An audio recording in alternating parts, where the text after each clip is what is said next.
All right, let's get started. Happy Monday, everyone. Today, a little bit more from 1.6. Then we'll vault ahead into the second epoch of the course and start 2.1. And at some point, we'll pick up 1.8. But I think 1.8 makes more sense after 2.1. And this may end up, I suspect I'm just going to do this on video, but we'll see how today goes. All sorts of activities planned. I'm not sure how long they'll take. A couple of things coming up. There's a poetry reading and discussion today. That's, I think, supposedly it's a pretty big deal. That's at either 4, which really means 4:10. It's either here or Gates. Sorry, I've forgotten things. But definitely worth checking out. And then the Human Ecology Forum tomorrow is a student talking about conservation in the Pacific and the Arctic, I think. Anyway, winter's coming, so might as well huddle up indoors and do exciting indoor things. Homework help for me the usual times. I think Teresa won't be available Tuesday. I'll collect the times and email this out as I sort of normally do. And again, if there are times, if these times don't work, just send a note to the 4 of us, and most of the time one of us will be able to help you at some time that works for you.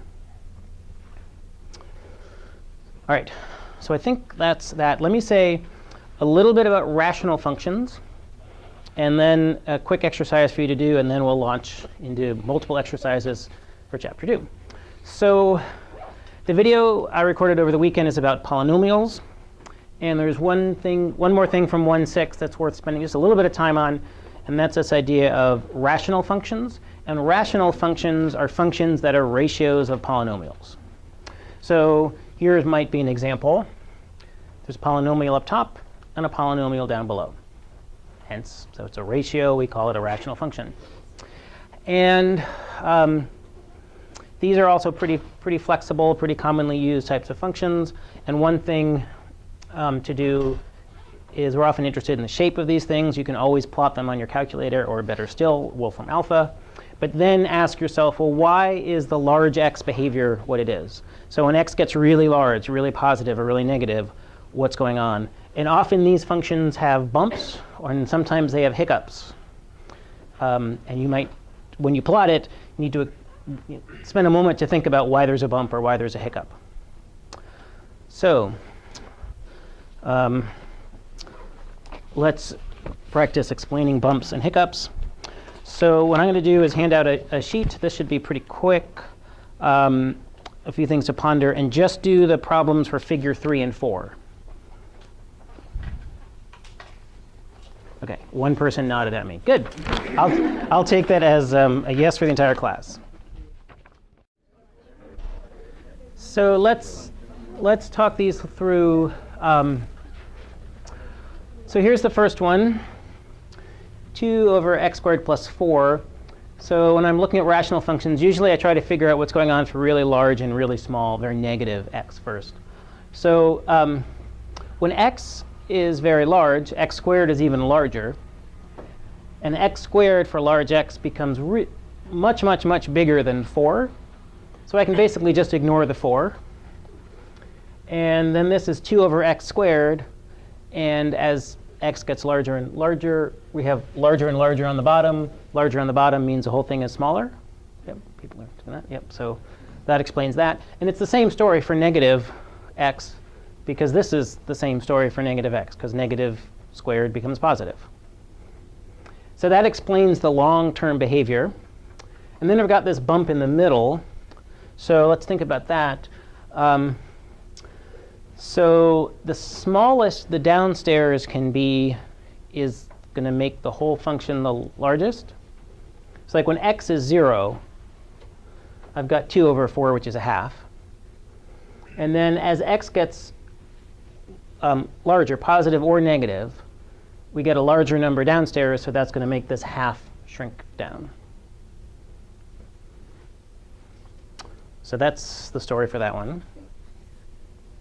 Shall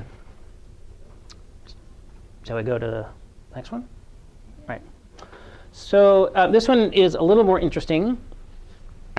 So again, I usually start by thinking about large x behavior. So when x is really large, the dominant term upstairs is x squared. x, minus x, and 4, they're really small compared to x. Like if x is 30 or 40 or 50, these essentially don't matter. Same story downstairs. X plus 2 basically behaves like x for large x. Then I've got x squared over x, which is just x. Maybe I should write that down. So for large x, f of x is essentially x. And the graph of x is a straight line.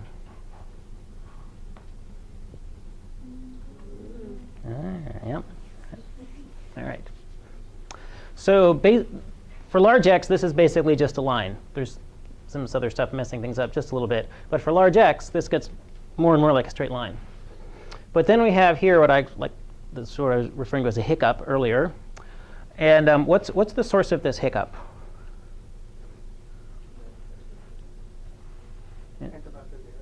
Yeah, we're dividing by 0 at minus 2. So as x gets closer to minus 2, this number down here gets very, very small, close to 0. And so we're almost dividing by 0, which is going to make this thing very, very large.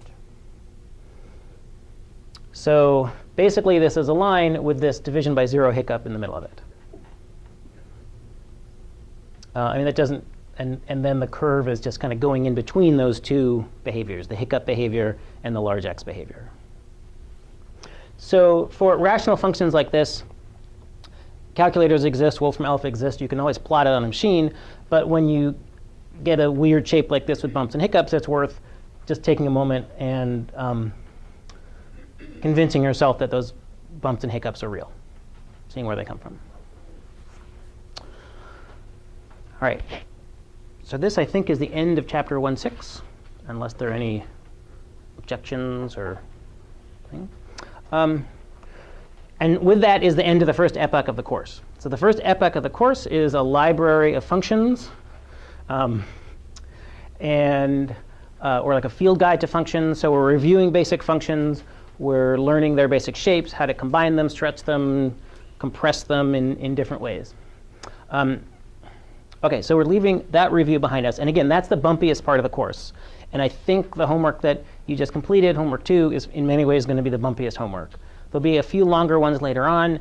But I think this is the hardest in that it's like 3 different chapters, all of which are different. And there's lots of problems in each one, and they don't seem to relate to each other. So the homework for this week is definitely not as long as the homework you just completed. I don't think it's quite as short as week 1, but it'll be nice compared to week 2 for sure. So I think to introduce chapter 2, I just want to start right away with an exercise that you shouldn't worry about getting precise numbers for, and will be a good entry point into what we're going to enter. So let's just do it. All right, so let's talk about this example and see where it leads us. So from the murmurings that I heard, it sounded like people were doing OK. This idea of average speed, how far it went divided by how long it took it to go that far. So change in position over change in time. So the hard and hopefully not too annoying part is to have to read off the squares. And when I look at the position of the cat's nose, I'm measuring it with reference to one of those extra dark bars. And it looked to me like it was 1 square and a little bit more. And each square is 5 centimeters. So I said that it went from 7 centimeters to 11 centimeters. So at position 6, that's the upper right, the nose is just a little bit beyond the second line after the dark line. And you might have estimated a little differently, but hopefully should have gotten something kind of close maybe to this. Is that it? People were kind of close to here? OK. And the time interval, each time interval is 0.031 seconds. And there were 4 such intervals, so that's why I multiplied by 4. And you get some centimeters per second. OK, in the bottom row, things start to get a little more exciting. The cat's going faster. So 21 to 24. Again, it looked to me like initially it was just a little bit of the nose was just a little bit past a line, so I called that 6 instead of 5. And then I counted up to about 36. Again, your numbers may vary. It's only 3 ticks. So 3 of these delta t's, 0.031. And my calculator told me it was about this. And then, OK, from 21 to 22, looked to me like it went from about 6 to about 16. So I did the same thing. And now I'm dividing only by one of those time intervals. And I got this. Are there questions on these numbers? Are these blank stares just for like wondering what's going to happen next? OK, if you're wondering what's going to happen next, that's what's about to happen. I'm going to assume that you're not wondering what just happened, which was counting boxes and dividing and stuff. These are from the photographs of Edward, I never know how to pronounce it, Muybridge? Muybridge? No, did you? Sure. Do you know what does anybody know what I'm talking about? Yeah. OK, all right, good. OK, but we're united in not wanting to actually commit to pronunciation, yeah. I think. OK, I'm good with that.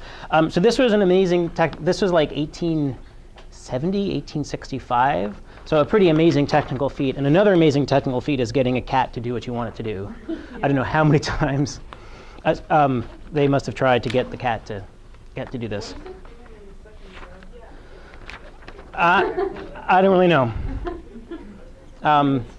Crouching or something. Yeah, there was one with a raccoon that I used last year. That's why one of the questions says raccoon. So I didn't update it fully. I didn't like the raccoon picture. I thought, let's see if I can make it about cats, and was successful.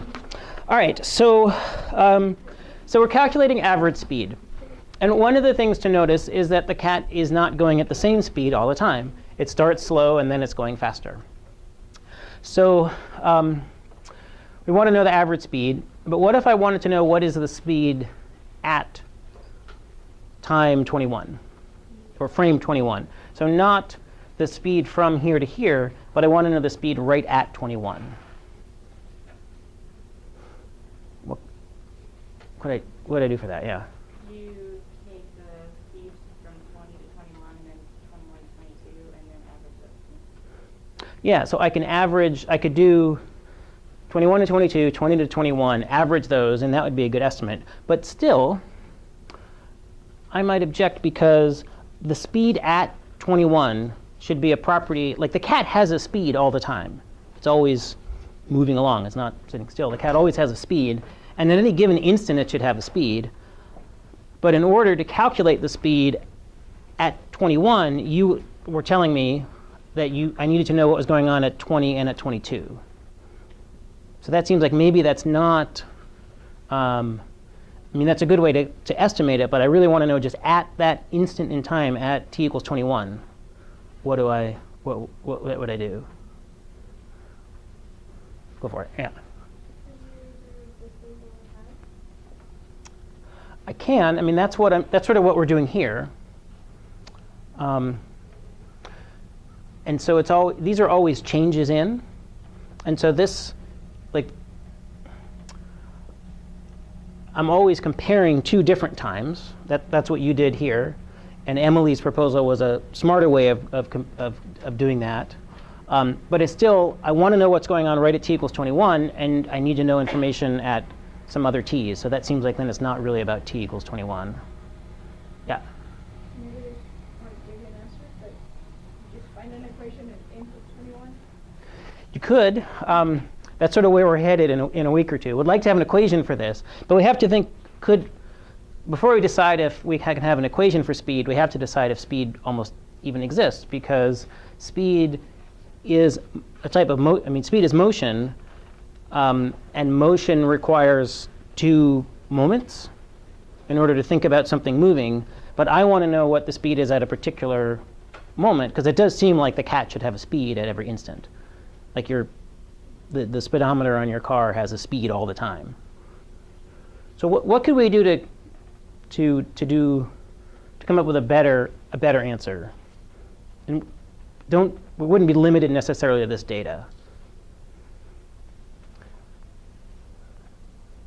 So Emily had a really good idea, and I said, yeah, but I don't really like that, or that's not quite good enough. How might Emily then continue that back and forth with me? What might she do? Yeah. You could take the distance over time and put it over the change in time. Yeah. The change in distance kind of over time. Like substitute it in for the delta x. Yeah, so I think that's sort of what she was thinking of, using this, doing 2 delta s's over delta t's. What if you want to take, so we want to get closer to the actual speed at the actual instant of 21, what more data would we like? I mean, we don't have enough, we've done what we can with this data. You So, want more frames per second? yeah, so if we had a 21 and a half and a 20 and a half. So Emily said, well, do 20 to 21, do 21 to 22, average those, hey, that's your speed. And I said, no, because I just want what's going on at 21. So Jack said, all right, well, what if we did, I'm putting words in your mouth a little bit, what if we did 20.5 and 21.5? And you did the speed, average speed from 20.5 to 21, from 21 to 21.5, and average those.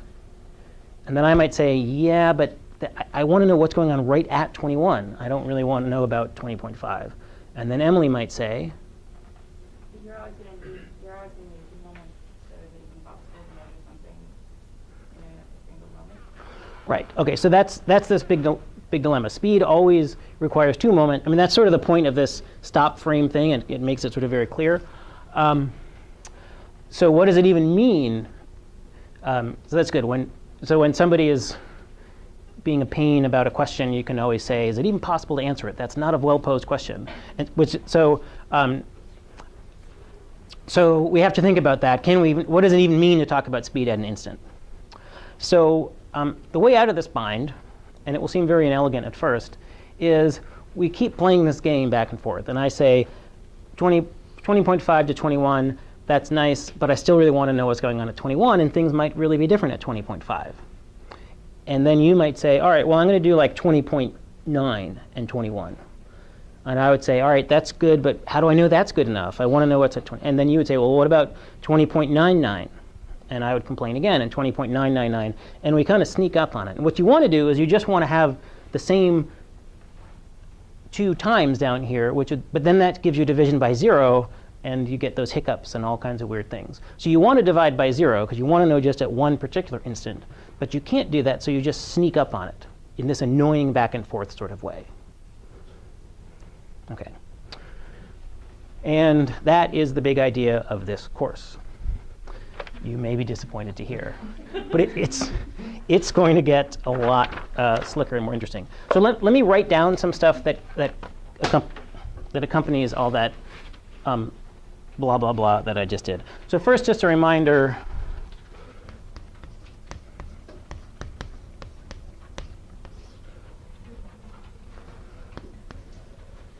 So I would really like change in position to be x or maybe y.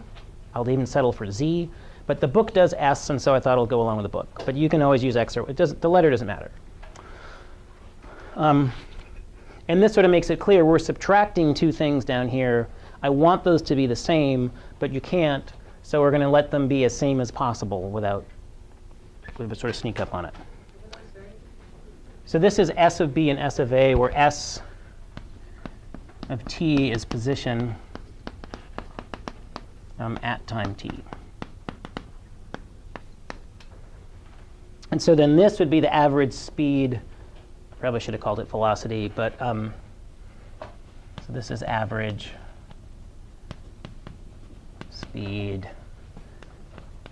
over interval from t equals a to t equals b. So more precisely, this quantity there that you were calculating, it's an average speed over some time interval. Speed might not be constant during that time interval. Might be speeding up or slowing down, but that's the average speed over that time interval. So what I was nudging you towards was this idea of instantaneous speed or instantaneous velocity.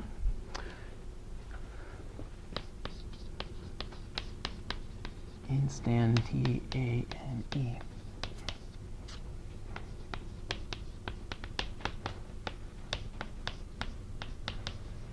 So the instantaneous velocity at a particular moment, 21. And I define that by this give and take, this back and forth. Find the average velocity between over some time interval. That time interval isn't small enough. Find the average velocity over another time interval. That time interval isn't small enough. And we kind of go back and forth on that until we get a really small time interval and we somehow decide it's small enough. So that's the process. And the mathematical shorthand for this is as follows.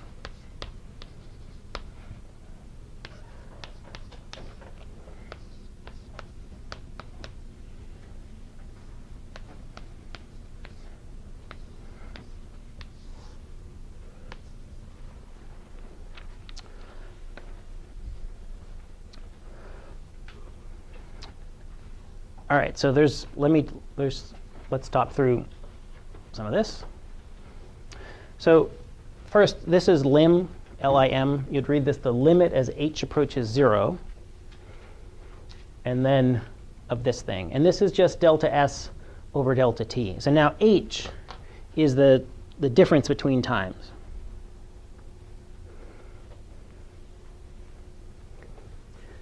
So this might be 21, and this would be 21 plus h. Initially, h was 1 second. I said that's not good enough. I want to know just 21, and then maybe h is 0.1, h is 0.01. All right, at the risk of being a little bit tedious, let me write out a sentence or two that translates this into some approximation of English, and then we'll spend the next couple classes thinking about what this tells us. All right, so what did I want to say? So what does this mean? This means let h get closer and closer to 0 and see what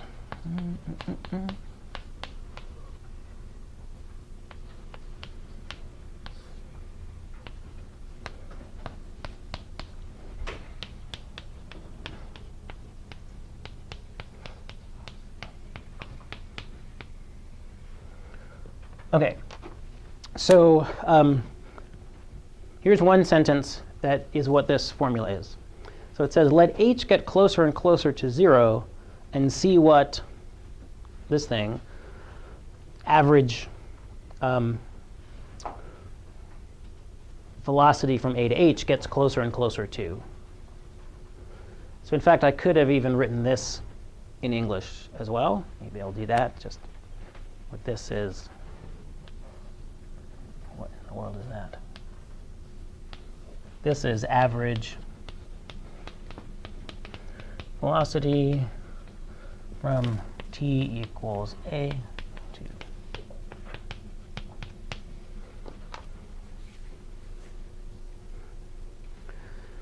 OK, so expanding that out into one big sentence, this says let h get closer and closer to 0 and see what the average velocity from t equals a to t equals a plus h gets closer and closer to.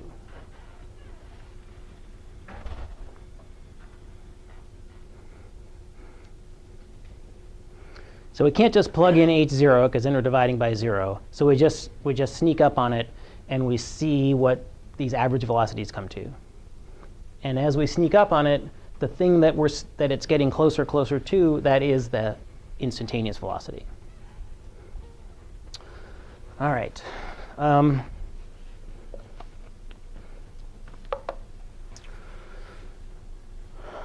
Let's see. I think we should just do another example. All right. So two ideas, average speed or average velocity that you've seen before. Instantaneous velocity is perhaps new, depending on if you've had calculus or physics before. So let's just practice some. So let's do this worksheet. And it's also about cats, but you don't have to stare at that bad picture. And then we'll see where that leads us. OK.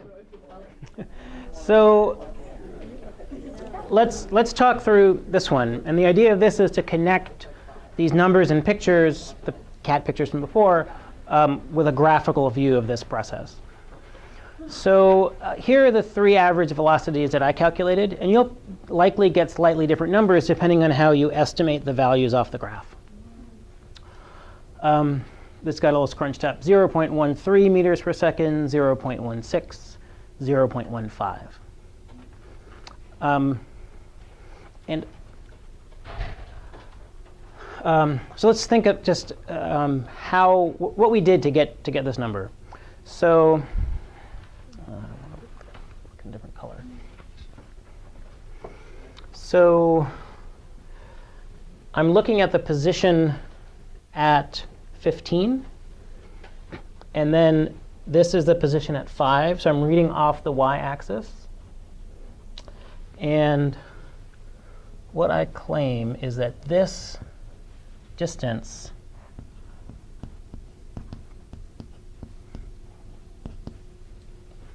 is this purple visible? OK. I'll switch to a different color in a moment. So you read a value off the graph. You read another value off the graph, and you subtracted them. So that would sort of be this length minus that length, and that leaves you with this length.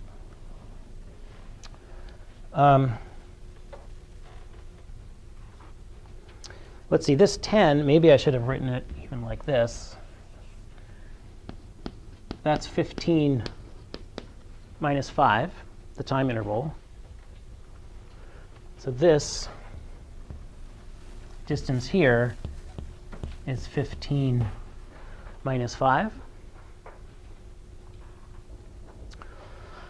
So this is a delta t, excuse me, change in time. This is a delta s, change in position.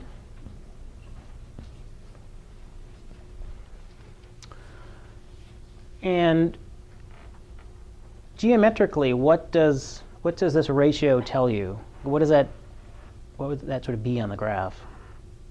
Slope. It would be a slope. It's a rise over a run.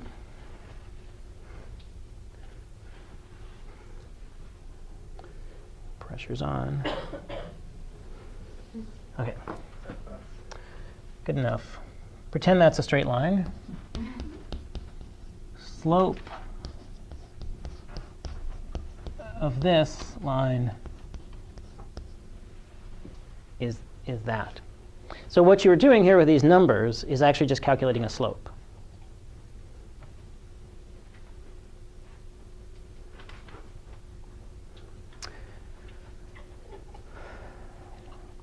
All right, so then we did the same thing, but from t equals 5 to t equals 10, the 2 points are closer together. And again, you're calculating a slope. And this time, you're calculating the slope of the line that connects my two fingers. So instead of here, it's here or there. And then the next one, we let t equals 7. So then it's a slope of the line that connects my two fingers now. And what we'll want to do is let those 2 points get closer and closer and closer together. And then the line that results when those points get closer and closer and closer together, the slope of that line would be the instantaneous velocity. Let me act that out another way. OK. So the slope of this line is the average velocity between 5 and 15. But I say, wait, I want to know the instantaneous velocity at 5. Don't tell me about this 15 stuff. I want to know what's going on at 5. You say, all right, well, how about this? How about we'll do 5 and 10? So then the slope of this line is the average velocity between 5 and 10. But I say, I want to know the instantaneous velocity at 5. I don't really want to be, don't tell me about this 10 stuff. I just want to know about what's going on at 5. You're like, all right, well, what about now? So that's supposed to go through these 2 points. Now the slope of this line is the instantaneous velocity between 5 and 7. And I might say, OK, well, you're getting, that's a little better, but I really want to know what's going on about 5. Don't bother me with any of the 7 stuff. And so then you let 7 get closer to 6 and 5.5 and so on. And one ends up with a line that just barely touches. That you say it's tangent to the curve. And the slope of that line would be the instantaneous velocity.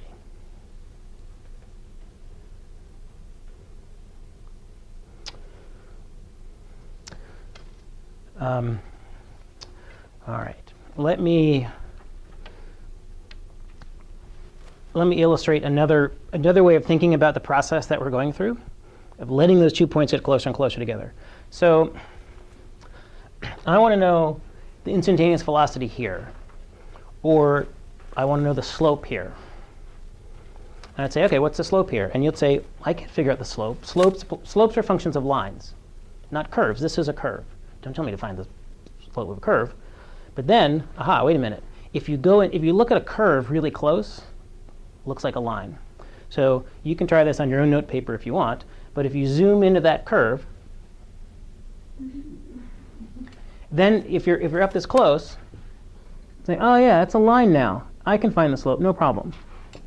OK, so again, that's what this class is about. The rest of the class is just, we're going to be doing that. We're going to zoom right into curves, pretend they're lines. That's what calculus is. Hopefully that's a little better than the numbers and stuff. But really, that's all there is to calculus 1. All right, let's see. Should I write any of this stuff down? Or do you want to just dive into some more examples? Do you want to write a couple sentences for that? OK. So all right, let's see. All right, so instantaneous velocity at t equals a. That's what chapter 2.1 is about, and in a sense, that's what all of chapter 2 is about. It's this funny thing, and this means let h get closer and closer to 0 and see what the average velocity from blah to blah gets closer and closer to. Let me, I guess, equals.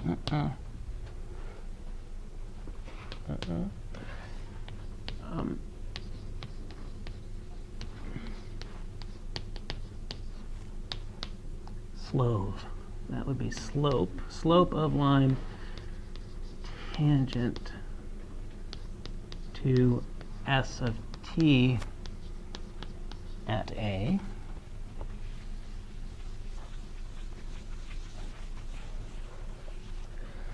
And so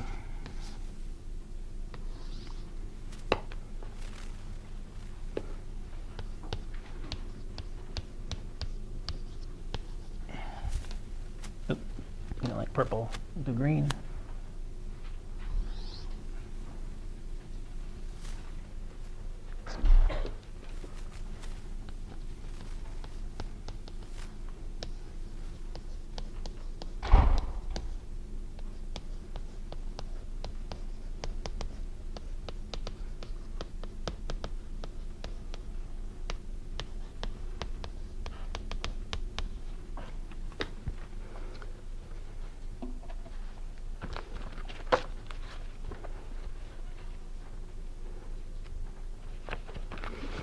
OK. So instantaneous velocity at t equals a is that set of symbols, which means this procedure in words, which geometrically means the slope of the line tangent to s of t.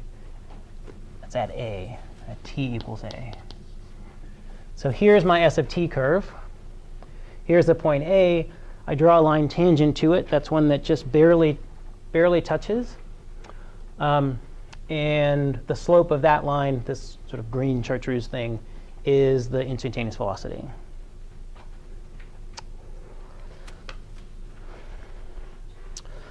OK, so let's do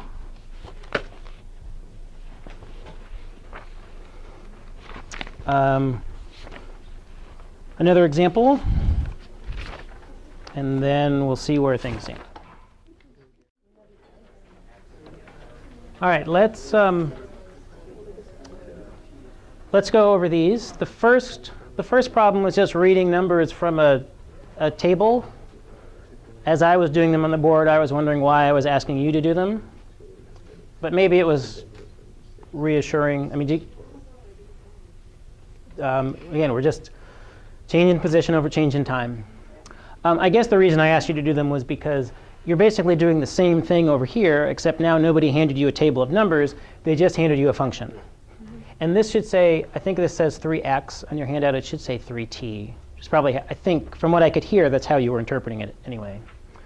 So now you have an algebraic formula instead of a table of numbers or a graph or some horrible pictures from the 1870s. So you're psyched. You're ready to go. So same sort of thing. We just want to know, I used x. You could use s. Position at 6 minus position at 2. So now you just obediently plug into the formula instead of reading off the graph. And if you do that on your calculator, you should end up with about 0.9, which a number of people seem to sort of have that number. What number did people get numbers for these? Point. 712. Oh. Uh-oh. Well, I have 0.585. 0.585. Point. Was it Yeah. 712? So- Just five, yeah, that's correct. And what about for this one? 0.71.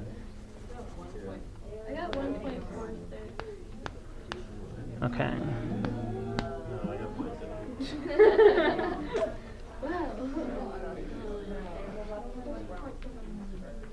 Yeah. Was it 12? Sure. Let's see. Let me do that over here. It's safe to erase this stuff on the left? OK. Yeah. All right. All right. So let's do the second one. Got.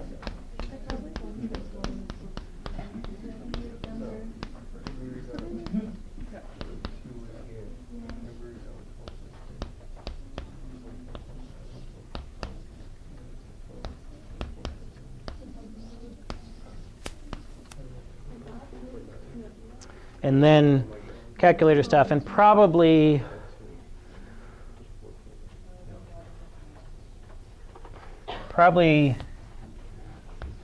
the calculator discrepancies were whether or not you were, in effect, putting parentheses here. Remember, you want to do everything up top, and then only after you're done doing all of this, divide by 6. So that's probably where the controversy was.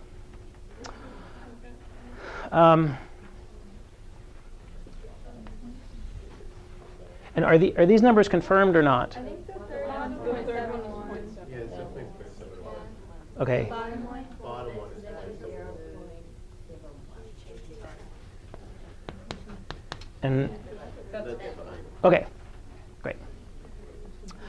All right, so let's go back to this one and play the same game that we started sort of with the cat. So suppose I want to know the instantaneous velocity at 2.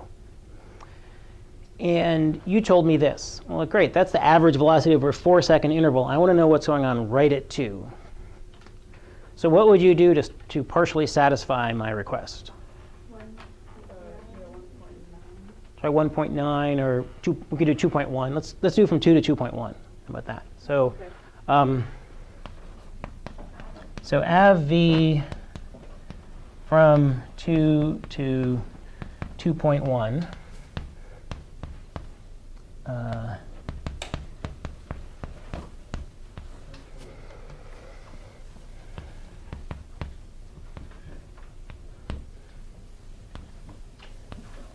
And I'm definitely going to need some calculator assistance, but I hear buttons being pressed.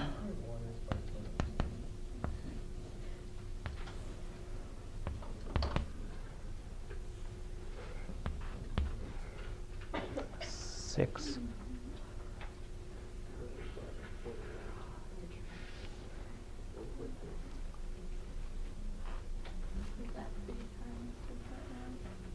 Yep, 3 times 2.1.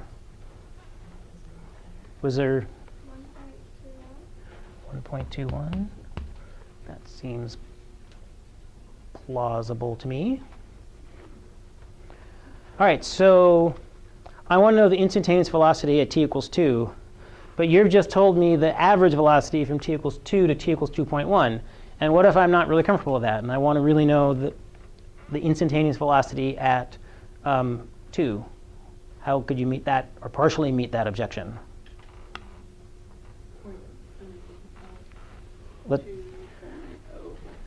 Yeah, so let's do the average velocity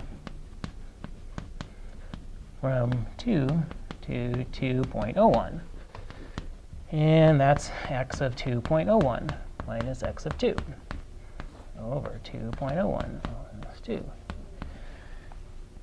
And that's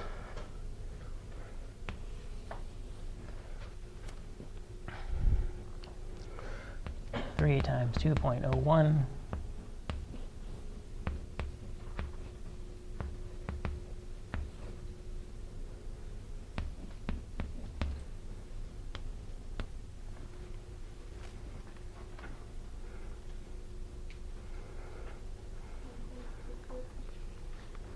1.22.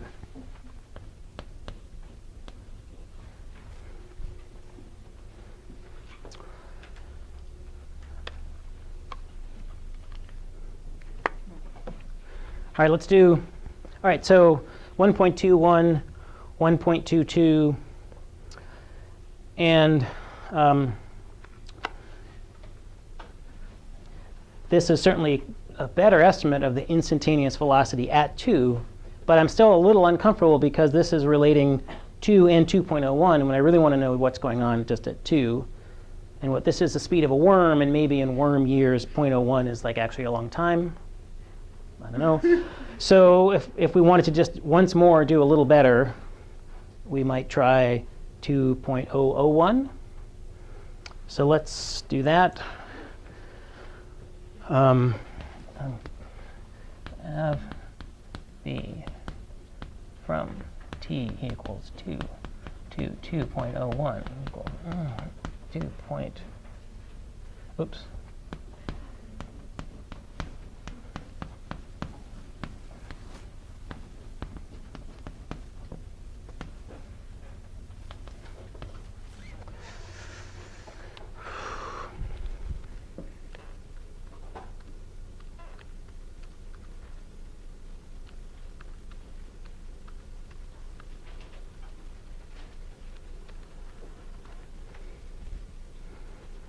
I get 1.22 again.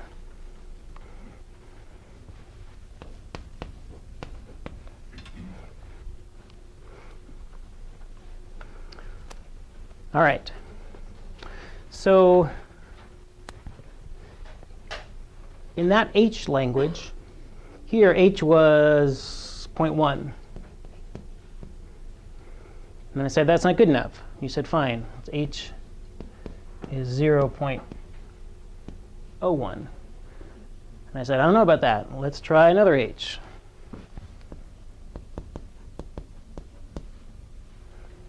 And so what we were just doing is we were playing this game. We let H get smaller and smaller and smaller, and then we saw if this thing got closer and closer and closer to anything. And it did. In fact, it's getting closer and closer and closer to 1.22. So we would say that the instantaneous velocity of the worm at t equals 2 is 1.22. And again, you might think, well, we'd sure save ourselves a lot of trouble if we could just plug in h equals 0. But actually, you can't do that, because if you plug in h equals 0, this whole thing is nonsense. So you just have to sneak up on it.